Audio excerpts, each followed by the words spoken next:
those days. He said, I heard dollars. Yeah. I heard dollars. How many people stay here? leaving him? Yeah. 200,000 people. 200,000. Yeah. How's your leg? I'm hanging in there.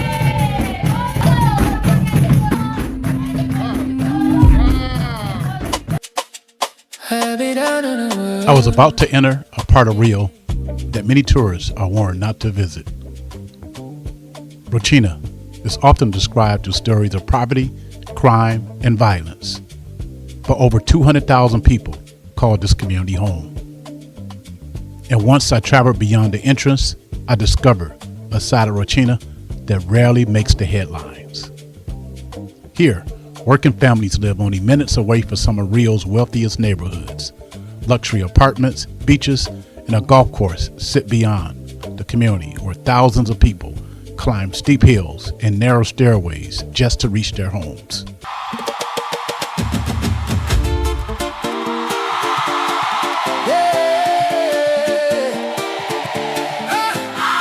From the rooftop, Rocinha seemed to stretch endlessly across the hillside. What looked from a distance like a crowded neighborhood was actually a massive community filled with homes, businesses, schools, churches, restaurants, and thousands of families. But I still wasn't prepared for the number I was about to hear.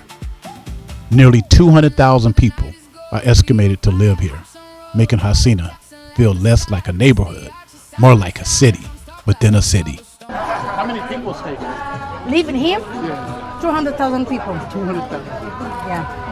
The room leans in, let the joy begin. We don't slow down, spin around. Roll us home. They can rent an Airbnb here. Yeah. It's one kind of Airbnb inside Favela. Look at that area, green area close to the beach. That's a place to play golf. Only where it's possible to play golf in Rio de Janeiro is over there. Oh, right by the beach. Yeah. Very expensive area, close to Favela. Remember I said, across the street, São Conrado, fancy place.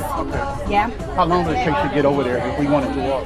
I think it's 30 minutes. 30 minutes. Not Fast, bad. yeah.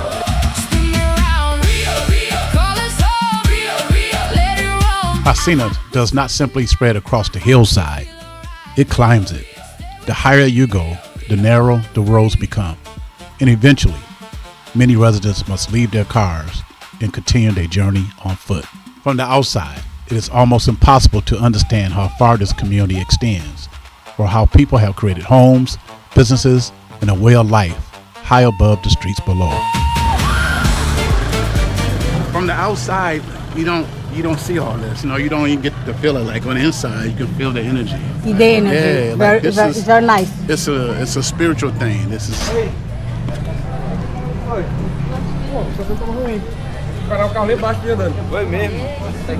that's why it's always good to don't judge things by the outside. Yeah. You know? So that's the Two Brothers Hill, and behind that you have another favela, Vidigal Favela. Okay. Oh, okay. And the house is the top. Normally, people who live in the top, they have the better view, and the house is expensive. Yeah. Yeah. But in favela, it's not like that. The families who live there, their house is cheaper than the house close to the street and the below the favela. Because Why? it's harder to get up there. Yeah. Just walking. No street. You can't drive your car. No, because you should to leave the car in the main street here and walking down until you arrive there. Imagine Oh, you. so this is a parking lot, I see. Okay. Yeah, yeah, They have to leave their car down here yeah, and then walk up there. yeah. Oh, like you're in New York. Yeah. Yeah. Crazy. Do anybody mess with the cars? Yeah. They steal the cars? Sorry, didn't. Do they mess with the cars? Like my car here, Yeah. I stay up there. No Will one. somebody No. break? Oh, nobody. No, nobody. Okay. Here we should respect the rules. Good. No robots. No do stupid things like Okay. that. Yeah. That's good. That's good. I feel good. Like that. Now we go continue down. The further we travel into Rocinha, the more I realize that getting around this community requires more than transportation. For many residents, the faster route home is not a road at all. It's a network of narrow passages, steep staircase, and hidden shortcuts carved through the hillside. These paths save time and money, but they also reveal how physically demanding daily life can be inside the favela. That's a shortcut for people who live in the top of the street. Okay. They have only motorcycle to go up, and it's 5 reais. 5 reais can be expensive. Okay. So many locals take that way to arrive fast in their house, okay? It's not dangerous. It's because inside favela have lots of rules. Everyone knows what we can do and what we can't do. Like no attack to women, no attack to kids, no robots, okay?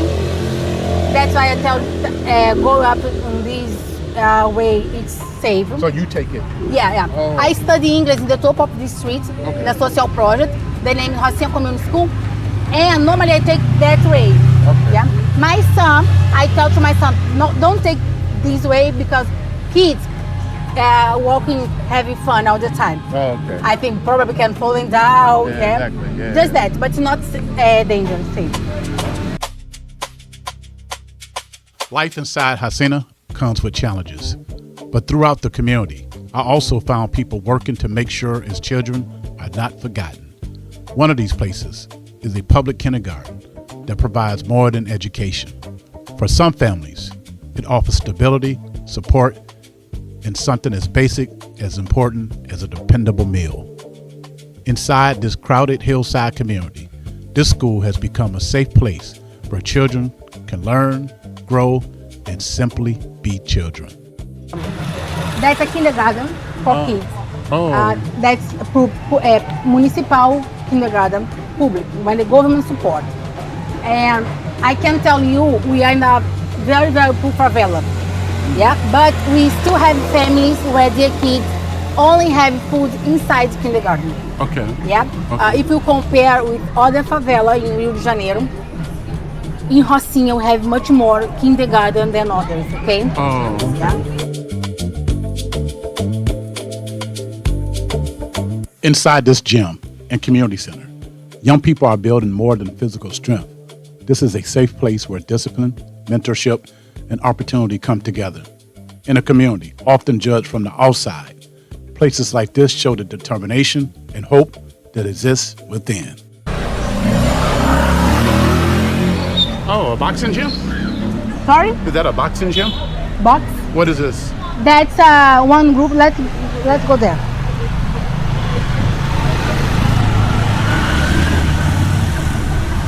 Tudo bom, bonitona?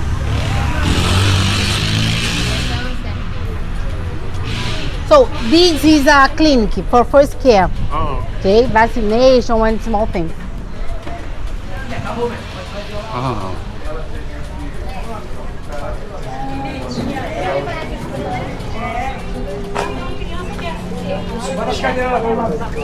Tudo bom? Não, tô com ele.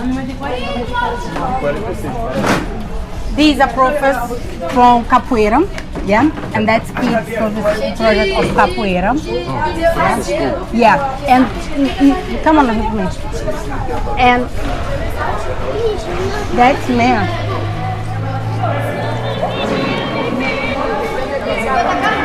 That's man from the hospital, yeah. Oh. Tudo bom?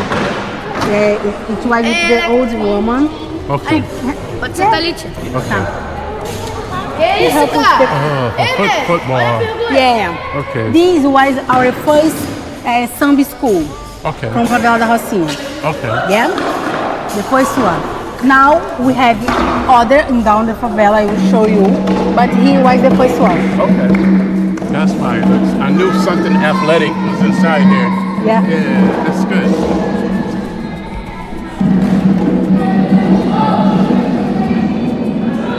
Let's visit the local house, then we watch him.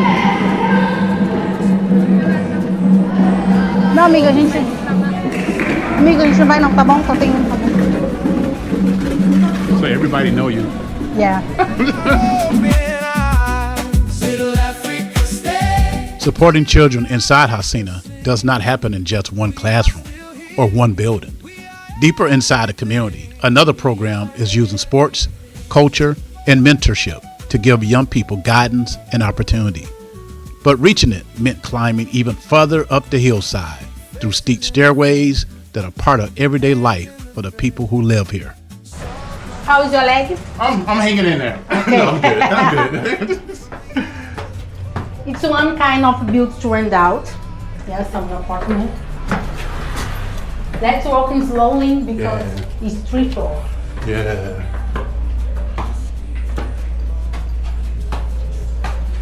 He normally, the legs start to be. Luckily, I'm almost fit. So. It's nice to you understand inside the build. Yeah. Yeah. It's the same, but it's not too close.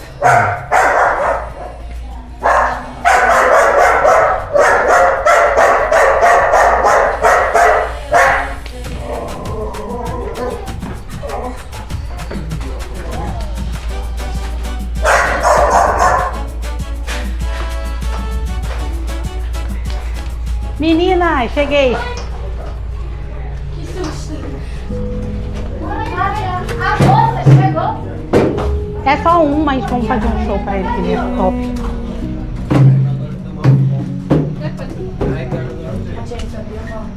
So capoeira, it's a mix of dance, Thai dance sport. It came from the slavers. Yeah. Okay. If you want to sit down, look there. Eu vou tentar entrar aqui, eu vou falar com a tia. Dá uma água aí. Vai pegar o fim. Calma aí, gente.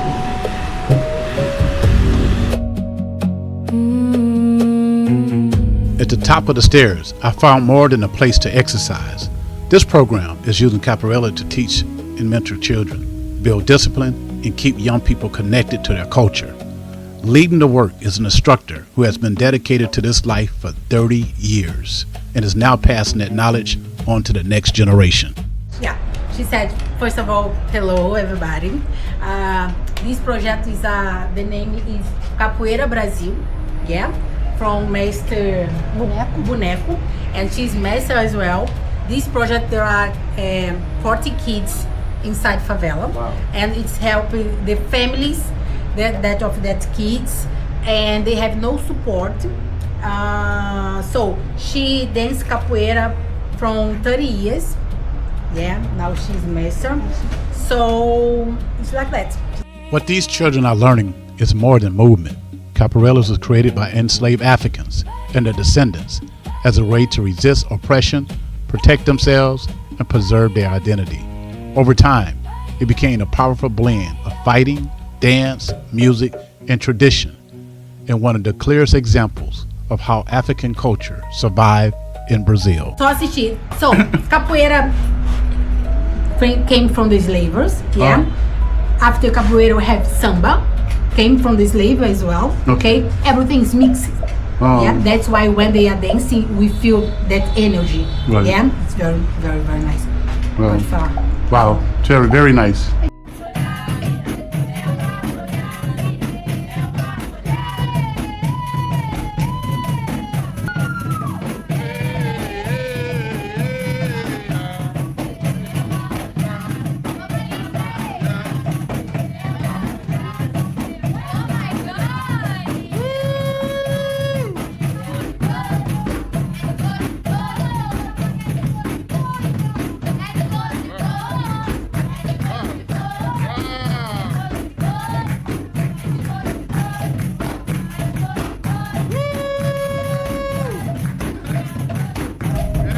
The story of Rocinha did not begin with crime, poverty, or images often shown in the media.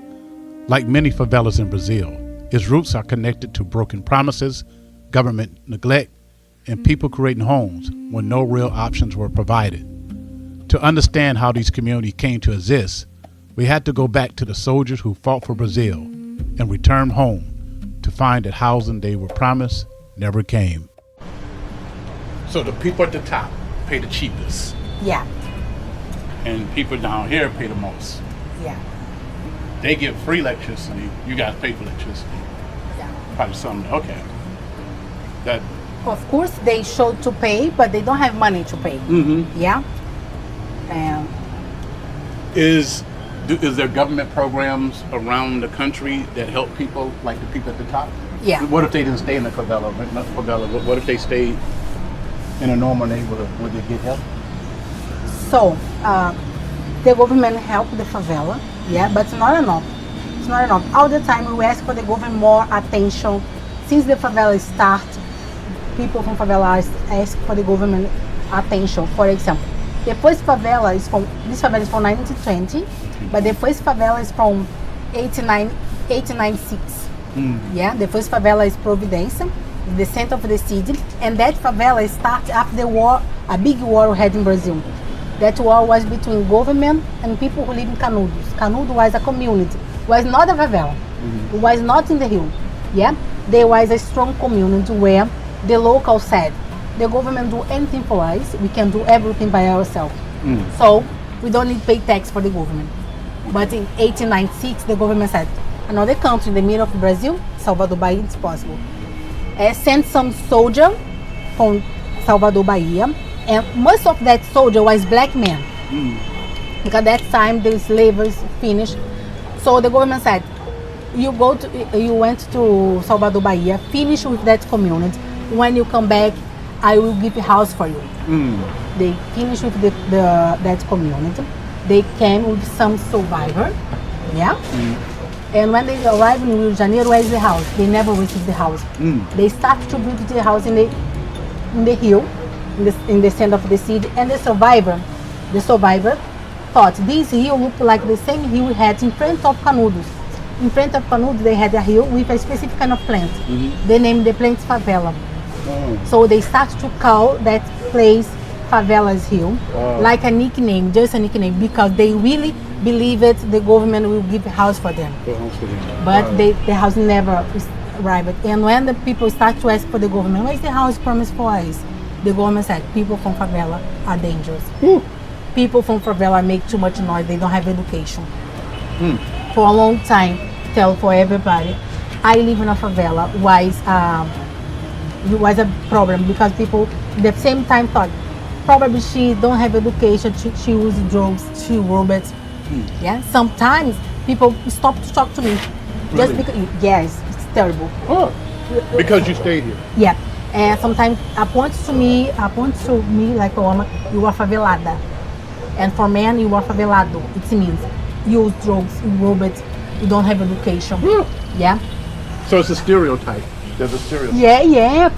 And we are shy to say we live in a favela. Now we find out powerful. We know we have problem. We know the houses close each other. We know have different kind of problem, but it's not only problem. We are people improve their life, find to improve their life every single day. For example, quiet. This is quiet. I could take you to some places in the U.S. where you got 200,000 people. It won't be quiet. It won't be like this. I don't hear no gunshots. I don't hear no police sirens. I don't hear no screaming. You just hear people living. Like this is. It's a normal neighborhood. People going to school, going to work, and come back every time. It is quiet. Like really unbelievable. I'm impressed because from down there, you don't see all this. You don't see people minding their own business. Wow. Understand how the favelas begin is only part of the story. Throughout my time here, my guide continued to explain how the community is often misunderstood by people who only see it from the outside. She also showed me why local guides matter, because they know the history, the people, and the reality beyond the main streets. And when it comes to race, tourism, and daily life inside a favela, that local perspective can make all the difference. And very important when you come with the local people to visit the favela, because I can tell you about my eyes, what I see and what I feel every single day. Sometimes when people come from with a big company, they stay only in the main streets, never get inside, never help the family. They've been told don't come here. Yeah. Like if I would have posted on social media, I'm going to favela in Brazil. Oh man, what are you doing that for? You know, people would be scared, but they don't know. You know, that's why I'm here. The people think all the time is a war all the time. It's not like that. So in fact, the finish the favela, you can see the place to play football. Yeah. That's a sports center. Okay. I see. Is that a sign? Like a big, like a sign? Yeah, like that's the same structure we have in Sambódromo, Okay. né? The same structure we have in Sambódromo. That's from a famous design in Brazil. The name is Oscar Niemeyer. Okay. Okay. Yeah. Wow. It's connected São Conrado, expensive area to Favela da Rocinha. Wow. Yeah, that sport center not in Rocinha anymore, but the government built for us in So- 2012. Question: what percentage of the people here you think are Afro-Brazilians in the Living here? Yeah. So it's complicated to tell because Brazil is very mixed. Right. Yeah, very mixed. So I think it's 70. Probably 70%. Yeah. So it is a high density of blacks. Yeah. Okay. As my guide explained, how favelas is often misunderstood by outsiders, the conversation became more personal. The stereotypes surrounding the favelas not only about poverty or crime, they're also connected to race. And for her, being black in Brazil has meant dealing with discrimination in ways that are not always openly stated, but are still deeply felt. And you identify as what? What do you identify as? I didn't understand the question. So. What are you Afro-Brazilian? Are you black? Are you... I'm black. I'm Brazilian African. Okay. Yeah, like that. Okay, all right. In Brazil, we speak like that. You can be black or negro. I don't know how to say that. Okay. Because negro is a kind of community. Everybody that's black, dark, or like me, everybody is negro. Negro. Yeah. Okay. Wow. Is there some pride here to be black? Is it like something to be proud of? No, we don't have problems with that. That's good. Yeah, we don't That's have good. problem. Yeah. Of course, Brazil is don't like black people, but they don't tell because now it's a crime.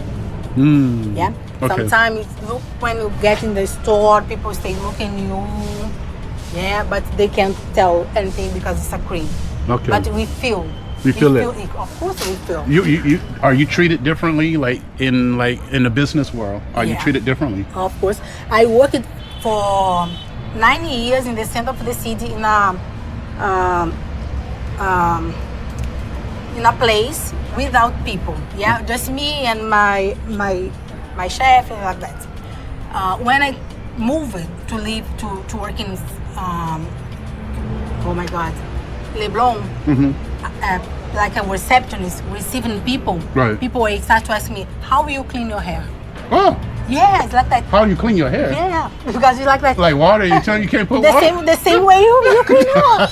I worked for 9 years in the Wow. center of the city. When I come to the Zona Sul for Rio de Janeiro, I worked there for 3 months. Wow. Then I leave my job. Wow. It was crazy. My time here challenged many of the assumptions people carried about life inside a favela. I saw poverty, but I also saw businesses, families, culture, and a strong sense of community. And after listening to the people who live here, one thing became clear. The struggles facing this place did not begin inside these hills.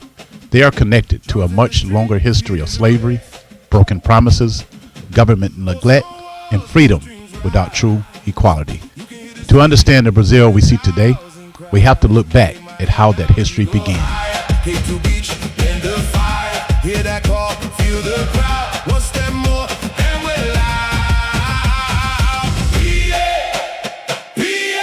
The unfiltered world with The inequality I witnessed in Rocinha did not begin with the favela itself. Its roots reach back to a time when Brazil's economy was built on enslaved labor and when powerful landowners had little interest in changing the system. Even some of the country's most influential leaders supported ending slavery. But in Brazil, freedom came slowly because too many powerful people were still benefiting from the bondage. This house here, now it's run down, but they call it Casa do Barão, the Baron's house. It was owned by Barão de Mauá, Baron of Mauá.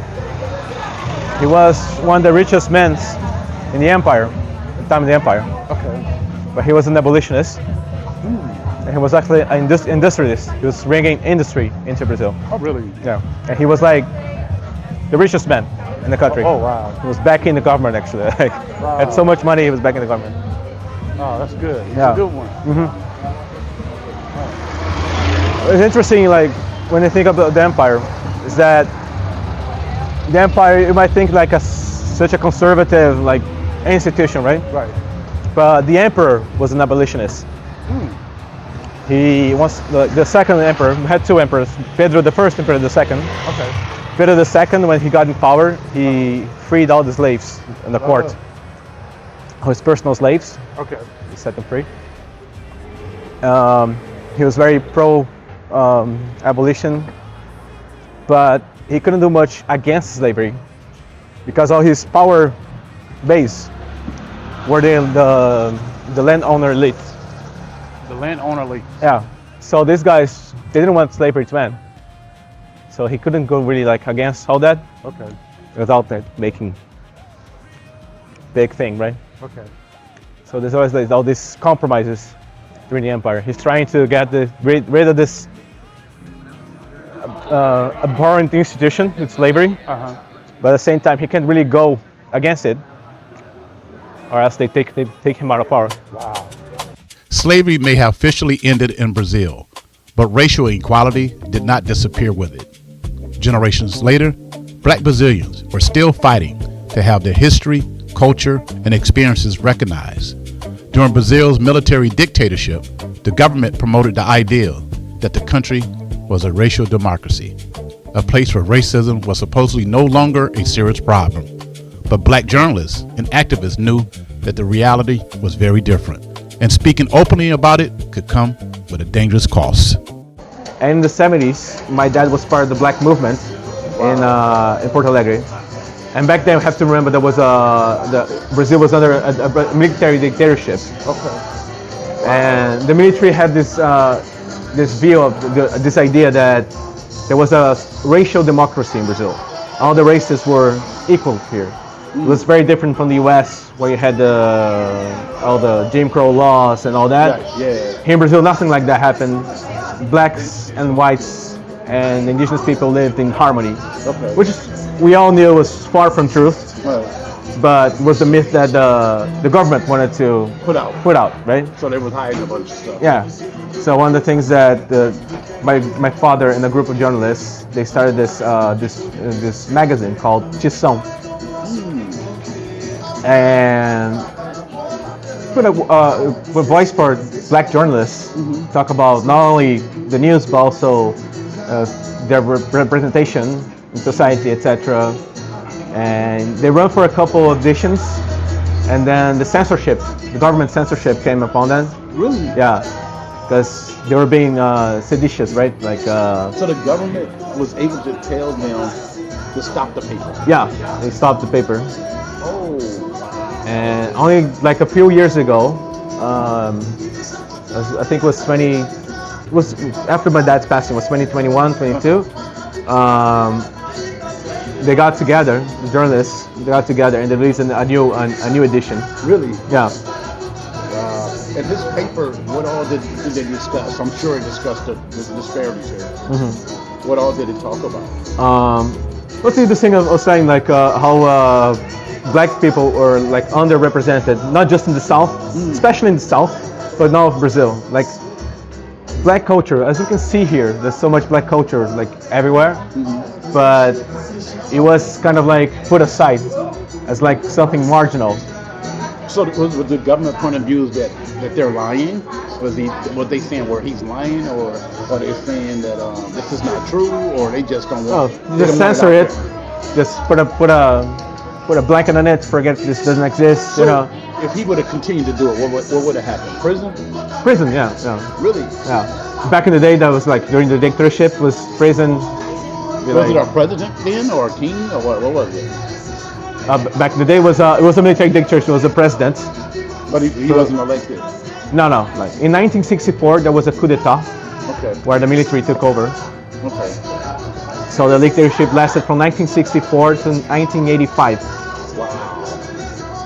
In 1985, we had like elections. Actually, the first election that direct elections, like popular elections, were in 1989. Okay. the first elections, like proper elections we had.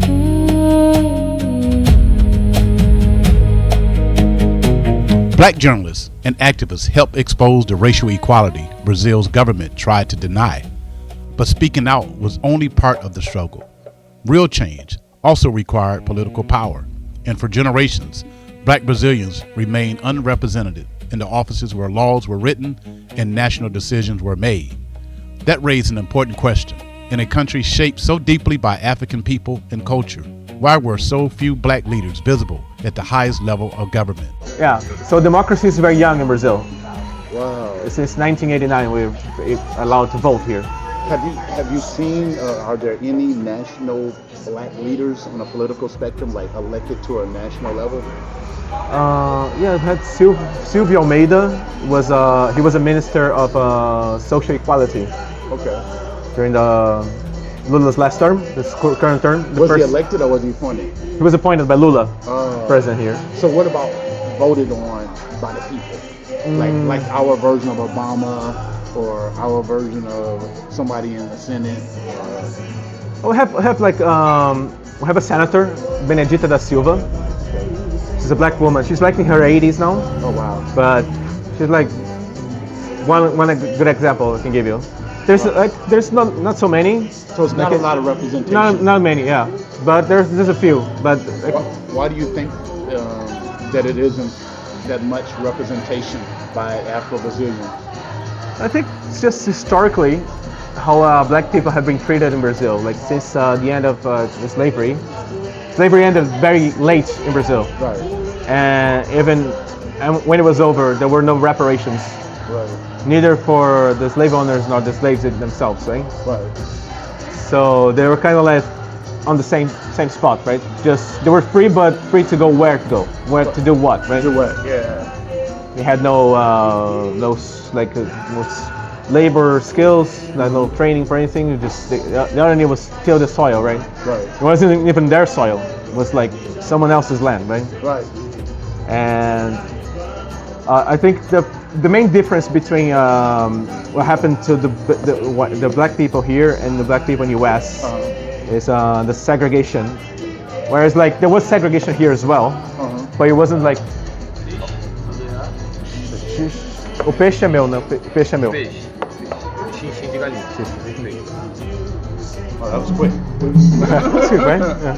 It's not so busy today. Yeah. But I think the main difference between segregation in Brazil and US is that US had laws, like the Jim Crow laws and all that, like to disenfranchise. To disenfranchise the Black people. Right. Whereas here was like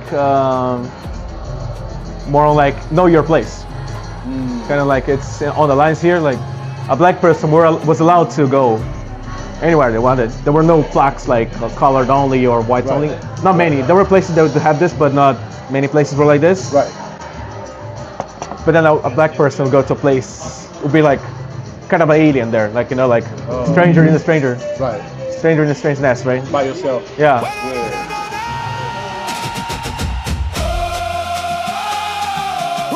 Political representation reveals who has power, but identity reveals how people understand themselves. In Brazil, that question can be complex, shaped by African ancestry, indigenous roots, generational racial mixing, and personal experience. So I asked a simple question with a much deeper meaning. What do you consider yourself? So what about you? So do you consider yourself as Afro-Brazilian, or what do you consider yourself? Well, I'm mixed because I'm half indigenous, half white, half Black. Okay. The tint of white here and there. Okay. There's a lot of miscegenation in Brazil. All the, let's say, the three major races that comprise the country. Okay. It's all mixed. But I have this mix of African and indigenous. I feel a lot of closeness to the African side. Okay. I'd say more to the African than to the indigenous. Maybe because of the history of my family, but by being close with my dad, the history, but so I feel more like this African side says more to me. Says more to you. Yeah. do the indigenous and the Afro-Brazilian, do they get along? Yeah, definitely. There's a It's connection. historical. We go back way back when there was in slavery times. Runaway slaves would be helped by the indigenous people. Okay. They would run to the woods. The indigenous people would know the trails, and they'll help the black people, the runaways, hide in the woods, hide in their communities even. Okay. They form communities together. Oh, wow. Yeah. Wow. So they helped fight. That was like, abolitionists then. They was Exactly, they yeah, helped them. definitely. New light, oh so. The question of identity does not stop at Brazil's border. Brazil and the United States share deep connections through African ancestry, slavery, music, culture, and the continuing struggle for racial equality. But our relationship is also shaped by politics, stereotypes, and the different ways each country understands the other. So I wanted to know, how do Brazilians feel about Americans? And you stayed abroad, so you have some international experience. But what do Brazilians feel about America? Well, we're fellows, because we're all Americans, right? Right. You might be North American, U.S., United States of America. We're South American, Right. so we're all. I should be more specific. How do you feel about the USA? Oh yeah, I've got it there. Oh, okay, all right. I feel like the USA, we're part of the same continent. We're part of the same. We share history, right? Not just slavery or colonization, but even back with before the European got here. We're all the same land, right? So that's how we should feel nowadays. We still have bonds together. Like we're very close, not just geographically, but culturally, historically. We're very close people. And we haven't arrived yet in America too. We're still fighting. Yeah, we're still fighting between Americans, right? Like, Right. Yeah. We're still fighting to get there.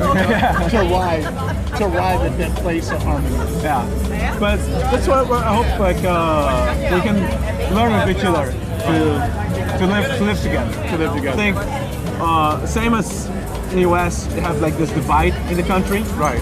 Between the right and the left. We feel the same here. A political divide. Yeah, political divide. We have the same here since the Bolsonaro times.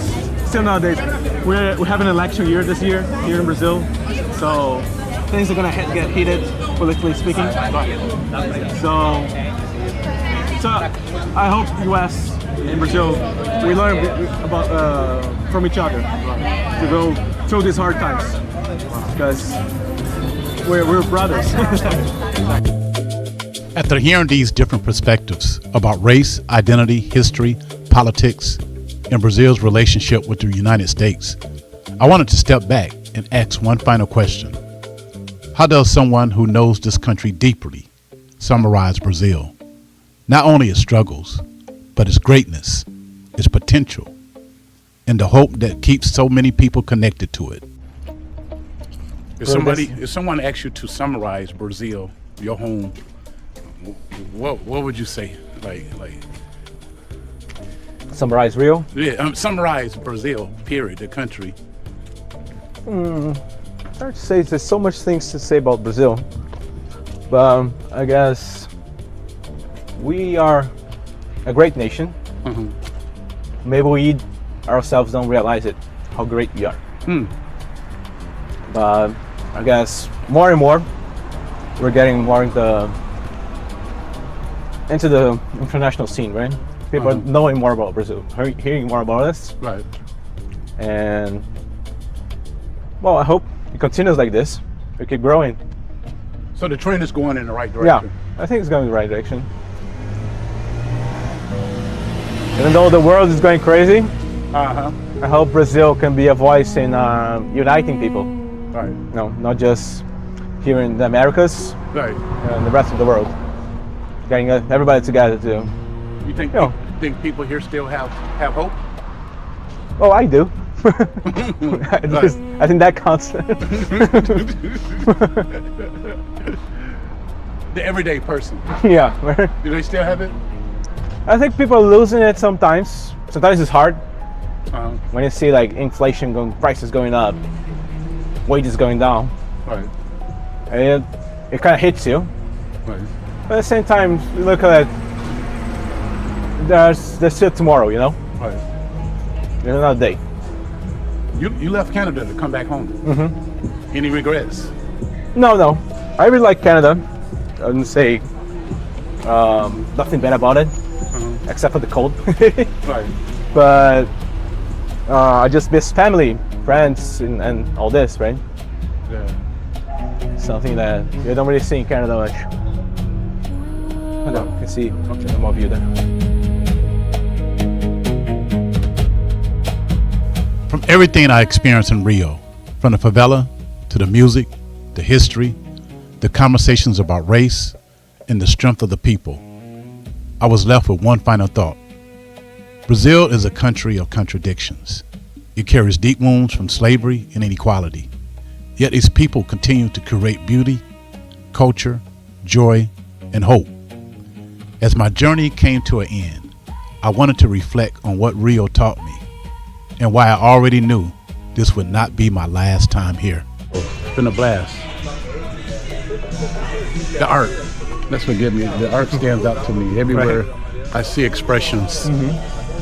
Because for every painting tells a story. You know, it's a lot of stories. Out there. It's a lot of stories. A lot. So like right here, people just together. Yeah. Wow. We can learn from this, you know. Yeah. I can learn from this. I can learn. People watching can learn from Brazil. You know, 'cause I've seen a lot of diversity, more than I think any other city I've been to. I can't think of any other city that I've seen that had so much diversity of people, like even partying together, different walks of life, from the samba to party underneath, you know, the highway. It was all walks of life in there, though, you know. Yeah, you guys are a beacon of hope. Yeah. And this vibe is like we walked probably a mile, and people just relaxing. Yeah. Good time. Brazil, I'll be back.